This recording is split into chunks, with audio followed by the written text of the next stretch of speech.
Did you know that it's possible to see photos and private profiles on the Instagram? Now it is possible. It does not matter if somebody blocked you or if you do not have permission to see the profile.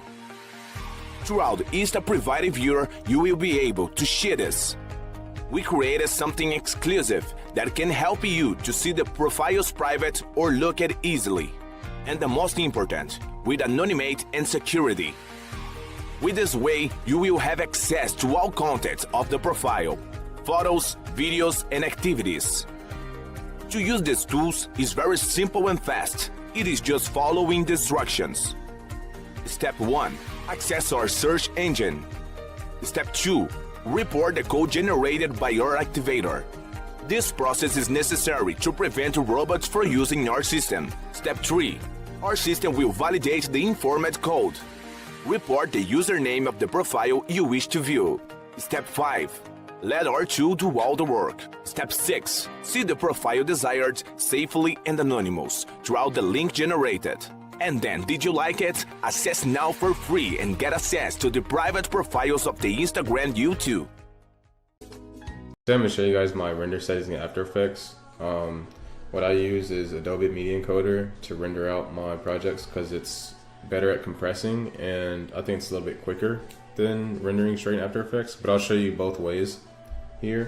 What I have here is a edit that I did yesterday for Instagram, but I actually edit in 1920 by 1080 first and then make a new comp and add that to a 1080 by 1080 comp for Instagram. But first let's show you the YouTube render method, which is 1920 by 1080. First, just make sure your project is selected here, so if you don't have your workspace completely covering the entire project, it'll only render that part, so just make sure you double click it and make sure this is like completely selected. So once you're sure that's selected, hit Control M. Now bring your project into the render queue, and then all you have to do from there is hit Q and AME, and it'll bring the project into AME right here. Not this one right here. So yeah, so you just name it whatever you want, and then make sure you're in H.264.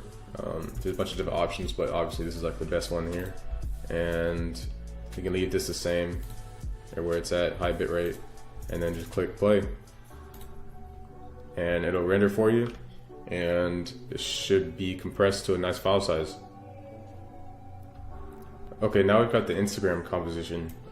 It's 1080 by 1080, and to get the perfect length, to where I didn't cut off any or make it too long, all I did was right click on the original composition and then clicked, where is it? New comp from selection, like that, so it'll be the same size. And then you just have to change the settings to 1080 by 1080 like that. Uncheck lock aspect ratio to do that. And then I just put a white background in there so that there's a white background because I like how that looks. But yeah, it's the same thing after that. You just hit Control M and then Q and AME, and it pops in there. And then, you know, name it what you want. Make sure H.264. You click play, and it's that easy. That's why I like using AME, because there's not much you have to do at all to get a nice high quality render without big file size. So the next way that I used to do, but I don't really recommend anymore, is I used to render it out in After Effects. Well, it's not terrible, it's just this file size comes out really, really big. But let me just show you how to do that if this is like your only option. So you hit Control M like normal, but then you want to change your output module to QuickTime. Okay, and I'll do MP4 format for you, and then you name it what you want, and then you hit render. But what I'm gonna do is hit caps lock, so when I click render, it doesn't do a preview while it's rendering, because that uses up a lot of CPU. So if you want it to go a little faster, hit caps lock and leave it on. So yeah, let that render, and then I'll be right back to you. Okay, so I went ahead and rendered out the YouTube version 1920 by 1080 and the Instagram version, so I can show you guys how to handbrake both of those. So once you have Handbrake opened up, you just want to click open single file, and then go to, let's do the YouTube one first. I think it's this one, yep. And then it'll import the project you selected. And first thing you want to do is look into the first tab, which is picture, and make sure these are all on 0. So if these are on 0, click custom and then change it to 0. And then make sure your video is in the size that you want. I'm doing 1920 by 1080. And then next go to video. And I do 60 frames per second, but that's just me, so just match the frame rate that you had. Then I click constant frame rate. And then here's the important part, is the compression.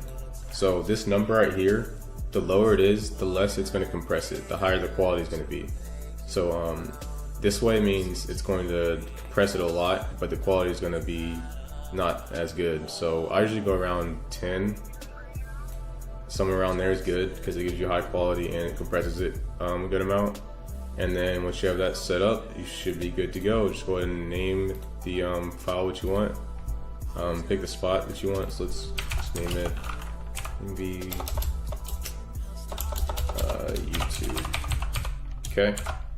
Click save and then click start encode. And that's pretty much it.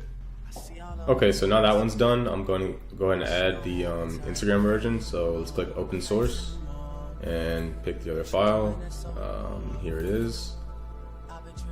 Alright, so this one, just make sure it's 1080 by 1080 because it's Instagram. Same thing, 000. Video, 6 frames per second, 10, same thing, should be good. And name it what you want. Instagram, I usually put HB at the end for handbrake, and start encode. Alright, and that just finished. That's really all there is to it. I'm going to show you the file sizes here. Here is the original file right out of After Effects. It is 120 megabytes, and then this is Instagram, by the way. The Instagram version after I handbroke it is 28 megabytes. And then the YouTube version, see, the original is 286 and this next one is 47. So handbrake's pretty darn useful and you don't lose like any quality when encoding. So have fun and leave a like if you guys enjoyed, and I'll see you guys next time.